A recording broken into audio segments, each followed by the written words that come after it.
Go and check out FIFA Coins online for great deals on Ultimate Team coins. You're right guys, it's Capgun Tom here, and I am back for the third part of my Team of the Year Midfielders review.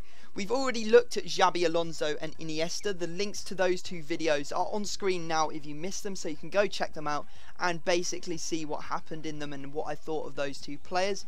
Today we're going to be looking at Xavi obviously, and tomorrow we are going to be doing a squad builder on the whole team, who I put into the other positions so that this team got full chemistry, basically some of the goals they scored and all of that stuff that you obviously expect from a squad builder. Anyway, let's jump straight in and have a look at Xavi. Now he's very similar to Iniesta.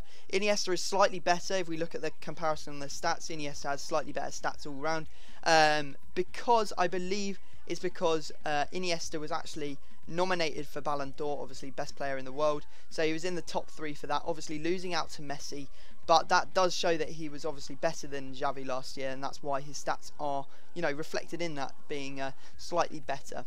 Anyway, we'll look at Xavi. He has 71 pace, 79 shooting, 98 passing, 93 dribbling, 72 defending and 58 heading.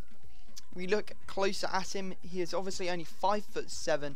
He has weak foot of 3 stars, skill moves of 3 stars, and he cost me 622,000. Now when I'm recording this, which is Friday, I think that he's actually going for around the 800k mark, so I've made a tidy profit on him, which is excellent for me.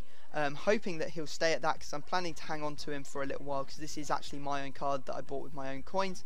So I'm going to be investing in him and hopefully seeing his price rise over the next couple of weeks. So let's take a look at Xavi's in-game stats. 99 ball control, ridiculous. 99 long pass also jumps out at me. 98 free kick accuracy. 91 crossing. 95 curve. 91 dribbling. 83 finishing. Long shots of 85. I mean, there are ridiculous stats. 84 penalties. 99 short pass, so some really good stats for him.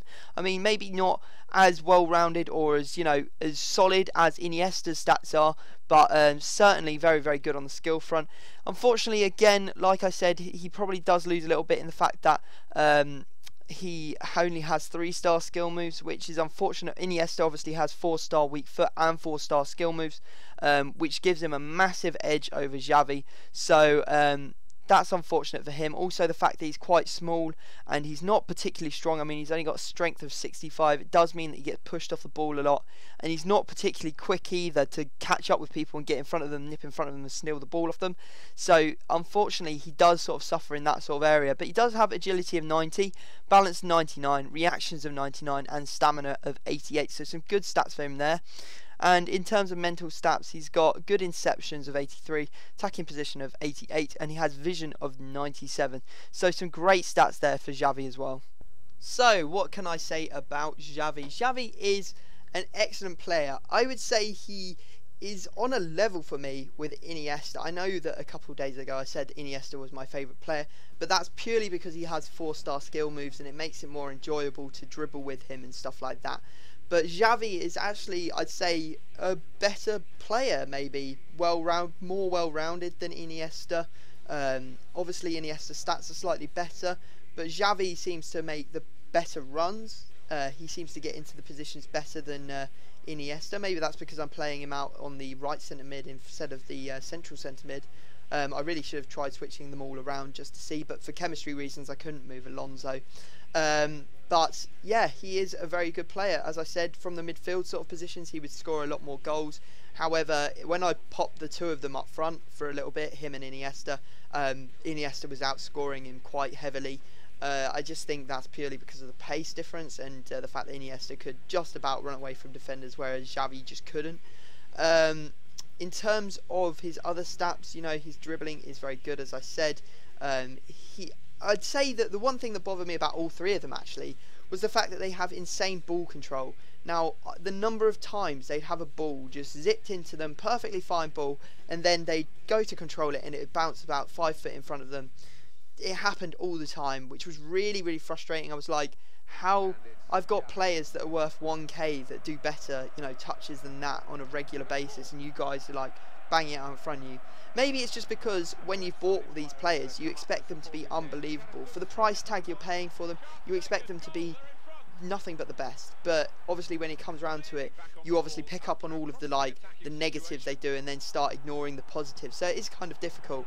But yeah, Xavi is an excellent player. What I say is, if you want to use him, definitely go and pick one of his normal cards up. Do that for all three if you're thinking of investing in any of these players.